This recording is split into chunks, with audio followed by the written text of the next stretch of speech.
ಓಂ ಶಾಂತಿ. ತಾರೀಕು 29/4/2024. ಪ್ರಾತಃ ಮುರಳಿ. ಮಧುರ ಮಕ್ಕಳೇ, ಇದು ಮೇಲಿರುವ ಸತ್ಯ ಸತ್ಸಂಗವಾಗಿದೆ. ಈಗ ನೀವು ಸತ್ಯ ತಂದೆಯ ಸಂಘದಲ್ಲಿ ಬಂದಿದ್ದೀರಾ.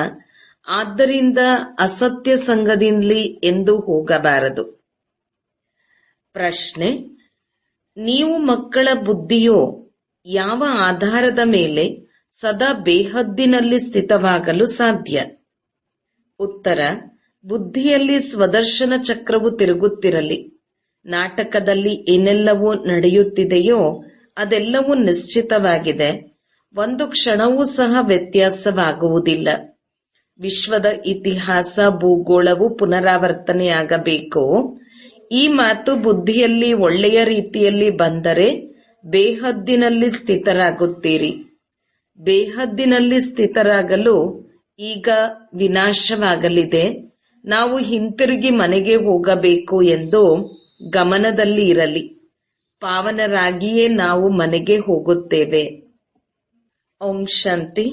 ಮಧುರಾತಿ ಮಧುರ ಆತ್ಮೀಯ ಮಕ್ಕಳ ಪ್ರತಿ ಆತ್ಮಿಕ ತಂದೆಯು ತಿಳಿಸುತ್ತಾರೆ. ಯಾರು ಬುದ್ಧಿಹೀನರಾಗಿದ್ದಾರೆಯೋ ಅವರಿಗೆ ತಿಳಿಸುತ್ತಾರೆ. ಶಾಲೆಯಲ್ಲಿ ಶಿಕ್ಷಕರು ಓದಿಸುತ್ತಾರೆ, ಏಕೆಂದರೆ ಮಕ್ಕಳು ಬುದ್ಧಿಹೀನರಾಗಿದ್ದಾರೆ. ಮಕ್ಕಳು ವಿದ್ಯೆಯಿಂದ ಅರಿತುಕೊಳ್ಳುತ್ತಾರೆ. ನೀವು ಮಕ್ಕಳು ಸಹ ಈ ವಿದ್ಯೆಯಿಂದ ಅರಿತುಕೊಳ್ಳುತ್ತೀರಿ. ನಮಗೆ ಓದಿಸುವವರು ಯಾರು? ಇದನ್ನು ಎಂದೂ ಮರೆಯಬೇಡಿ. ಓದಿಸುವ ಶಿಕ್ಷಕರು ಸುಪ್ರೀಂ ತಂದೆಯಾಗಿದ್ದಾರೆ ಅಂದ ಮೇಲೆ ಅವರ ಮತದಂತೆ ನಡೆಯಬೇಕು, ಶ್ರೇಷ್ಠರಾಗಬೇಕು. ಸೂರ್ಯವಂಶೀಯರು ಶ್ರೇಷ್ಠಾತಿ ಶ್ರೇಷ್ಠರಾಗಿರುತ್ತಾರೆ. ಬಲೆ ಚಂದ್ರವಂಶೀಯರು ಶ್ರೇಷ್ಠರಾಗಿದ್ದಾರೆ, ಆದರೆ ಇವರು ಶ್ರೇಷ್ಠಾತಿ ಶ್ರೇಷ್ಠ ಆಗಿದ್ದಾರೆ. ನೀವು ಇಲ್ಲಿ ಶ್ರೇಷ್ಠಾತಿ ಶ್ರೇಷ್ಠರಾಗಲು ಬಂದಿದ್ದೀರಿ. ನಾವು ಈ ರೀತಿ ಆಗಬೇಕು ಎಂದು ಮಕ್ಕಳಿಗೆ ತಿಳಿದಿದೆ. ಇಂತಹ ಶಾಲೆಯು 5000 ವರ್ಷಗಳ ನಂತರವೇ ತೆರೆಯುತ್ತದೆ. ಇಲ್ಲಿ ನೀವು ತಿಳಿದುಕೊಂಡಿದ್ದೀರಿ, ಇದು ಸಂಪೂರ್ಣ ಸತ್ಸಂಗವಾಗಿದೆ. ಸತ್ಯ ತಂದೆಯು ಶ್ರೇಷ್ಠಾತಿ ಶ್ರೇಷ್ಠ ಆಗಿದ್ದಾರೆ. ನಿಮಗೆ ಅವರ ಸಂಘವು ಸಿಕ್ಕಿದೆ. ಅವರೇ ಕುಳಿತು ಸತ್ಯಯೋಗದ ಶ್ರೇಷ್ಠಾತಿ ಶ್ರೇಷ್ಠ ದೇವತೆಗಳನ್ನಾಗಿ ಮಾಡುತ್ತಾರೆ, ಅರ್ಥಾತ್ ಹೂಗಳನ್ನಾಗಿ ಮಾಡುತ್ತಾರೆ. ನೀವು ಮುಳ್ಳುಗಳಿಂದ ಹೂಗಳಾಗುತ್ತಾ ಹೋಗುತ್ತೀರಿ. ಕೆಲವರು ಬಹುಬೇಗನೆ ಆಗುತ್ತಾರೆ, ಇನ್ನು ಕೆಲವರಿಗೆ ಸಮಯ ಹಿಡಿಸುತ್ತದೆ. ಇದು ಸಂಗಮ ಯುಗವಾಗಿದೆ ಎಂದು ಮಕ್ಕಳಿಗೆ ತಿಳಿದಿದೆ. ಅದರಲ್ಲಿಯೂ ಕೇವಲ ಮಕ್ಕಳಿಗೆ ತಿಳಿದಿದೆ. ಮತ್ತು ಇದು ಪುರುಷೋತ್ತಮ ಯುಗವಾಗಿದೆ ಎಂದು ನಿಶ್ಚಯವಿದೆ. ಯಾವ ಪುರುಷೋತ್ತಮರು? ಶ್ರೇಷ್ಠಾತಿ ಶ್ರೇಷ್ಠ ಆದಿ ಸನಾತನ ದೇವಿ ದೇವತಾ ಧರ್ಮದ ಯಾರು ಮಹಾರಾಜ ಮಹಾರಾಣಿ ಇದ್ದಾರೆ, ಆ ರೀತಿ ಆಗಲು ನೀವು ಇಲ್ಲಿ ಬಂದಿದ್ದೀರಿ. ನಾವು ಬೇಹದ್ದಿನ ತಂದೆಯಿಂದ ಬೇಹದ್ದಿನ ಸತ್ಯಯೋಗಿ ಸುಖವನ್ನು ಪಡೆಯಲು ಬಂದಿದ್ದೇವೆ ಎಂದು ನೀವು ತಿಳಿಯುತ್ತೀರಿ. ಕ್ಷಣಿಕವಾದ ಯಾವುದೆಲ್ಲ ಮಾತುಗಳು ಇವೆಯೋ ಅದೆಲ್ಲವೂ ಸಮಾಪ್ತಿಯಾಗುತ್ತದೆ. ಲೌಕಿಕ ತಂದೆ, ಲೌಕಿಕ ಸಹೋದರ, ಚಿಕ್ಕಪ್ಪ, ದೊಡ್ಡಪ್ಪ, ಮಾಮ, ಸೀಮಿತವಾದ ಬಿಡುಗಾಸಿನ ಸಂಪತ್ತು ಮೊದಲಾದ ಯಾವುದರಲ್ಲಿ ಬಹಳ ಮೋಹವಿರುತ್ತದೆಯೋ ಅದೆಲ್ಲವೂ ಸಮಾಪ್ತಿಯಾಗಿ ಬಿಡಬೇಕು. ಅದೆಲ್ಲವೂ ಸೀಮಿತವಾದ ಸಂಪತ್ತು ಆಗಿದೆ. ಈಗ ನೀವು ಬೇಹದ್ದಿನಲ್ಲಿ ಹೋಗಬೇಕು. ಬೇಹದ್ದಿನ ಸಂಪತ್ತನ್ನು ಪ್ರಾಪ್ತಿ ಮಾಡಿಕೊಳ್ಳಬೇಕು. ನೀವು ಬಂದಿದ್ದೀರಿ ಮತ್ತೆಲ್ಲವೂ ಸೀಮಿತವಾದ ವಸ್ತುಗಳಾಗಿವೆ. ಶರೀರವೂ ಸಹ ಸೀಮಿತವಾದದ್ದಾಗಿದೆ. ರೋಗಿ ಆಗುತ್ತದೆ, ವಿನಾಶವಾಗಿ ಬಿಡುತ್ತದೆ, ಅಕಾಲ ಮೃತ್ಯು ಆಗಿ ಬಿಡುತ್ತದೆ. ಇತ್ತೀಚೆಗಂತೂ ನೋಡಿ ಏನೆಲ್ಲವನ್ನೂ ಮಾಡುತ್ತಿರುತ್ತಾರೆ. ವಿಜ್ಞಾನವೂ ಸಹ ಚಮತ್ಕಾರ ಮಾಡಿಬಿಟ್ಟಿದೆ.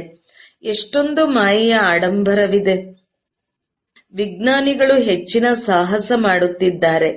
ಯಾರ ಬಳಿ ಬಹಳ ಮಹಡಿಗಳು ಇವೆಯೋ ಅವರಂತೂ ನಮಗಾಗಿ ಈಗಲೇ ಸತ್ಯಯುಗವೆಂದು ತಿಳಿಯುತ್ತಾರೆ. ಆದರೆ ಸತ್ಯಯುಗದಲ್ಲಿ ಒಂದು ಧರ್ಮವಿರುತ್ತದೆ, ಅದು ಹೊಸ ಪ್ರಪಂಚವಾಗಿರುತ್ತದೆ ಎಂಬುದನ್ನು ತಿಳಿಯುವುದಿಲ್ಲ. ಸಂಪೂರ್ಣ ಬುದ್ಧಿಹೀನರಾಗಿದ್ದಾರೆ ಎಂದು ತಂದೆಯು ತಿಳಿಸುತ್ತಾರೆ. ನೀವು ಎಷ್ಟು ಬುದ್ಧಿವಂತರಾಗುತ್ತಿದ್ದೀರಿ, ಮೇಲೇರುತ್ತಿದ್ದೀರಿ, ಮತ್ತೆ ಏಣಿಯನ್ನು ಕೆಳಗೆ ಇಳಿಯುತ್ತೀರಿ. ಸತ್ಯಯುಗದಲ್ಲಿ ನೀವು ಬುದ್ಧಿವಂತರಾಗಿದ್ದಿರಿ. ನಂತರ 84 ಜನ್ಮಗಳನ್ನು ಪಡೆದುಕೊಳ್ಳುತ್ತಾ ಬುದ್ಧಿಹೀನರಾಗಿದ್ದೀರಿ. ಮತ್ತೆ ತಂದೆಯು ಬಂದು ಬುದ್ಧಿವಂತರನ್ನಾಗಿ ಮಾಡುತ್ತಾರೆ. ಯಾವುದಕ್ಕೆ ಪಾರಸ ಬುದ್ಧಿ ಎಂದು ಹೇಳುತ್ತಾರೆ. ನಿಮಗೆ ಇದು ತಿಳಿದಿದೆ, ನಾವು ಬಹಳ ಪಾರಸ ಬುದ್ಧಿಯವರಾಗಿದ್ದೆವು ಎಂದು. ಗೀತೆ ಇದೆಯಲ್ಲವೇ, ಬಾಬಾ ತಾವು ಯಾವ ಆಸ್ತಿಯನ್ನು ಕೊಡುತ್ತೀರೋ ಅದರಿಂದ ನಾವು ಇಡೀ ಭೂಮಿ ಆಕಾಶಕ್ಕೆ ಮಾಲೀಕರಾಗಿ ಬಿಡುತ್ತೇವೆ. ಯಾರು ನಮ್ಮಿಂದ ಕಸಿದುಕೊಳ್ಳಲು ಸಾಧ್ಯವಿಲ್ಲ. ಯಾರ ಅಧಿಕಾರವೂ ಇರುವುದಿಲ್ಲ. ತಂದೆಯು ಬಹಳಷ್ಟು ಕೊಡುತ್ತಾರೆ. ಇದಕ್ಕಿಂತ ಹೆಚ್ಚು ಯಾರೂ ಜೋಳಿಗೆಯನ್ನು ತುಂಬಲು ಸಾಧ್ಯವಿಲ್ಲ. ಇಂತಹ ತಂದೆಯು ಸಿಕ್ಕಿದ್ದಾರೆ. ಯಾರನ್ನು ಅರ್ಧ ಕಲ್ಪ ನೆನಪು ಮಾಡಿದ್ದೀರಿ. ದುಃಖದಲ್ಲಿ ಸ್ಮರಣೆ ಮಾಡುತ್ತಿರುತ್ತಾರೆ. ಯಾವಾಗ ಸುಖ ಸಿಗುತ್ತದೆಯೋ ಆಗ ಸ್ಮರಣೆ ಮಾಡುವ ಅವಶ್ಯಕತೆ ಇಲ್ಲ. ದುಃಖದಲ್ಲಿ ಎಲ್ಲರೂ ಅಯ್ಯೋ ರಾಮ ಎಂದು ಸ್ಮರಣೆ ಮಾಡುತ್ತಾರೆ.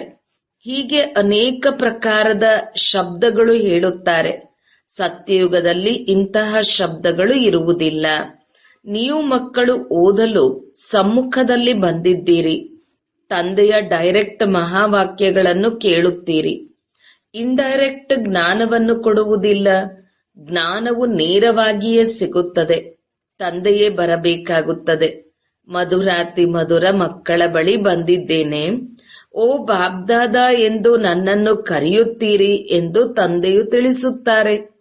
ಓ ಮಕ್ಕಳೇ, ಈಗ ನನ್ನನ್ನು ಚೆನ್ನಾಗಿ ನೆನಪು ಮಾಡಿ, ಮರೆಯಬೇಡಿ ಎಂದು ತಂದೆಯು ಪ್ರತ್ಯುತ್ತರ ನೀಡುತ್ತಾರೆ. ಮಾಯೆಯ ವಿಘ್ನಗಳಂತೂ ಬಹಳ ಬರುತ್ತವೆ. ನಿಮ್ಮನ್ನು ವಿದ್ಯಾಭ್ಯಾಸದಿಂದ ಬಿಡಿಸಿ ದೇಹಾಭಿಮಾನದಲ್ಲಿ ತರುತ್ತವೆ. ಆದ್ದರಿಂದ ಎಚ್ಚರವಾಗಿರಿ. ಇದು ಮೇಲೇರುವ ಸತ್ಯವಾದ ಸತ್ಸಂಗವಾಗಿದೆ. ಆ ಸತ್ಸಂಗಗಳೆಲ್ಲವೂ ಇಳಿಯುವಂತದ್ದಾಗಿದೆ.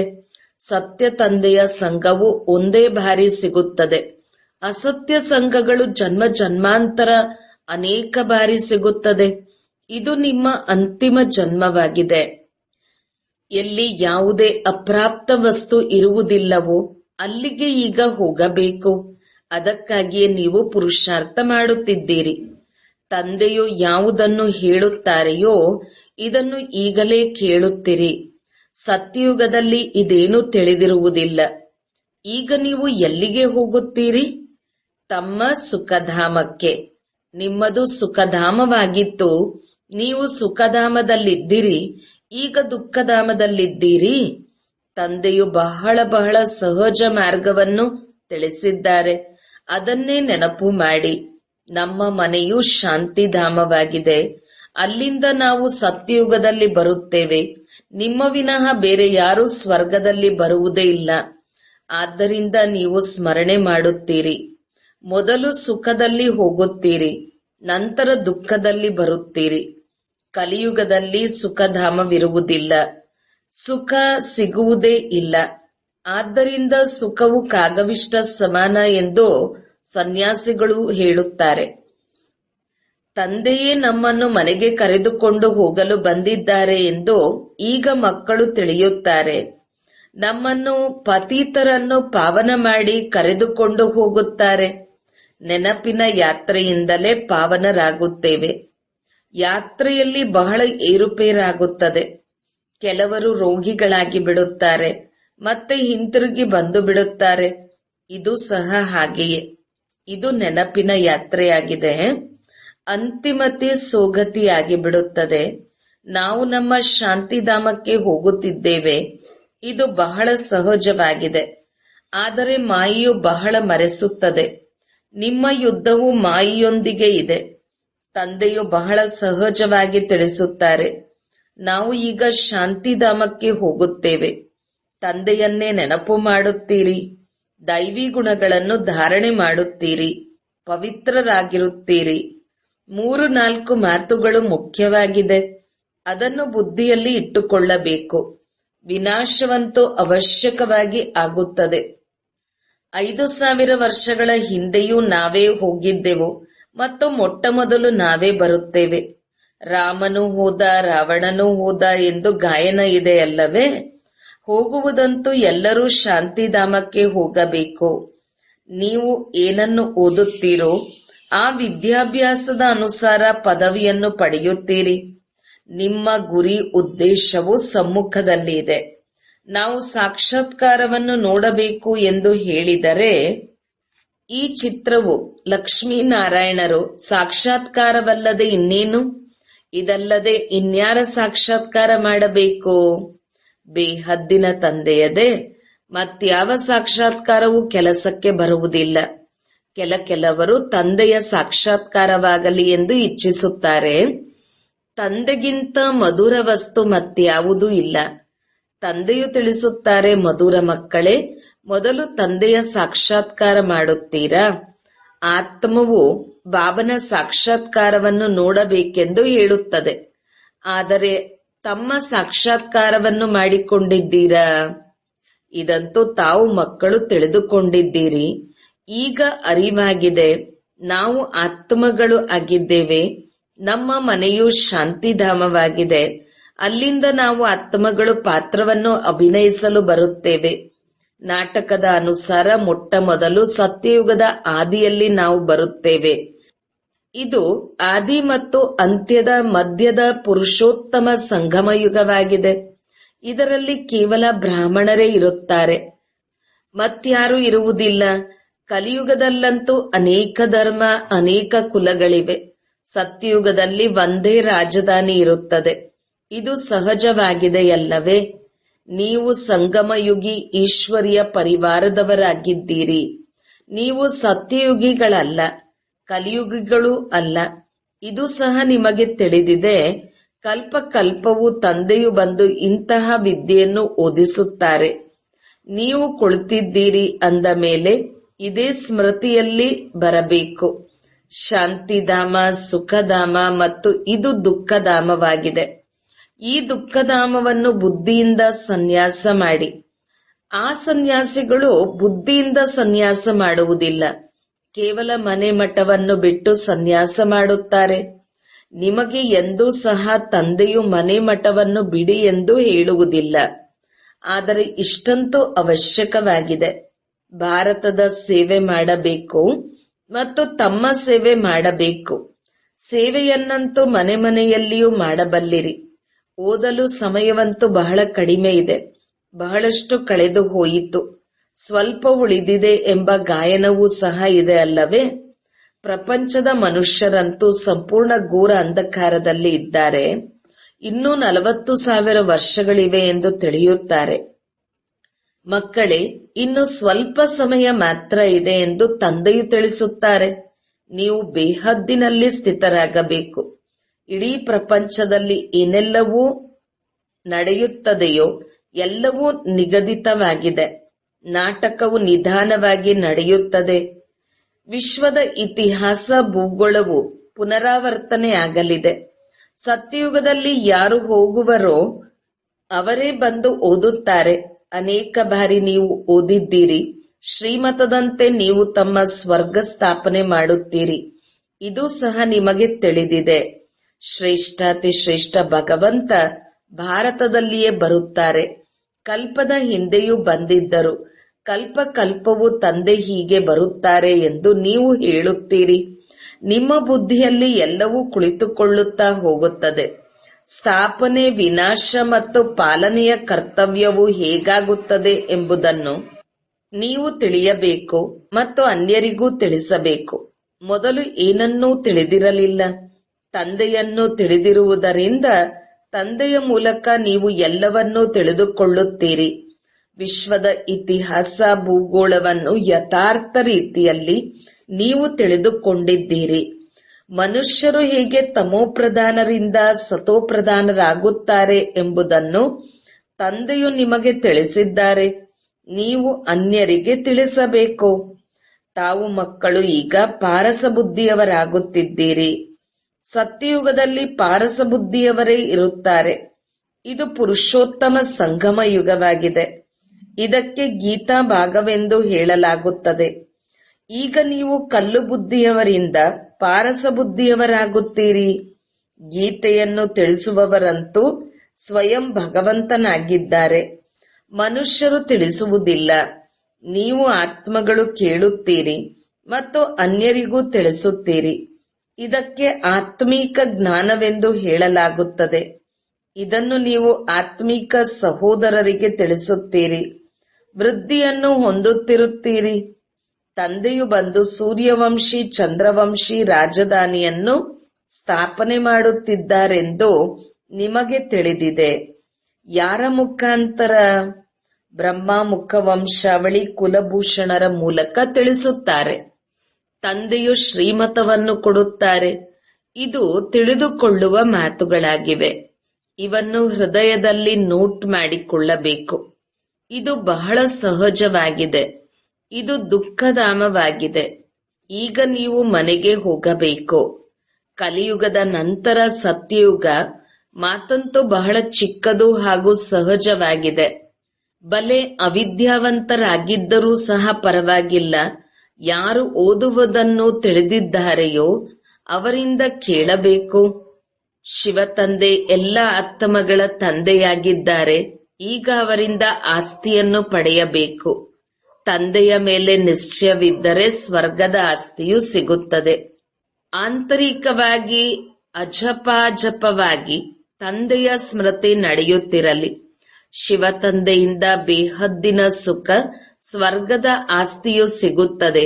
ಆದ್ದರಿಂದ ಶಿವತಂದೆಯನ್ನು ಅವಶ್ಯಕವಾಗಿ ನೆನಪು ಮಾಡಬೇಕು.